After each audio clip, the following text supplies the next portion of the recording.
के छ साथीहरू, आशा छ तपाईँहरू पनि राम्रो हुनुहुन्छ। म पनि सन्चै छु। आजको भिडियोमा हेर्न सक्नुहुन्छ यता हाम्रोतिर एकदम चिसो बढेको छ। तपाईँहरू पनि सावधान हुनुहोला र मोटो मोटो कपडाहरू लगाएर अब बाहिर जाँदा कतै जाँदा मोटो मोटो कपडा लगाएर जानु होला। यस्तो मौसमको हेर्नुस्, मौसम कस्तो भइसकेको छ। आजदेखि एकदम पुस लागेको जस्तो भइसकेको छ। एकदम चिसो बढेको छ। हेर्नुस् मौसममा हाम्रोतिर यस्तो निजगढतिर हेर्न सक्नुहुन्छ भिडियोमा तपाईहरु। यस्तो मौसम भइसकेको छ बिहान बिहान।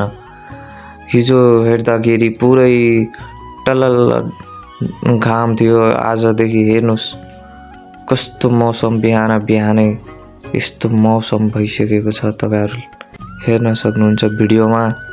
हेर्नुस् हाम्रो बसोबासतिर यस्तो दृश्य बिहान बिहानको दृश्य यस्तो रहेको छ। तपाईहरुतिर के कसो छ भनेर हामीलाई पनि कमेन्टमा भन्नु होला, जानकारी दिनु होला। तपाईतिरको मौसम कस्तो छ हाम्रो देख्न सक्नुहुन्छ। यस्तो जंगलमा हामी बसोबास गरिरहेको ठाउँमा यस्तो बिहान बिहान मौसम छ चेन्ज भइसकेको छ। एकदम चेन्ज परिवर्तन आइसकेको छ मौसममा। हेर्न सक्नुहुन्छ तपाईहरु।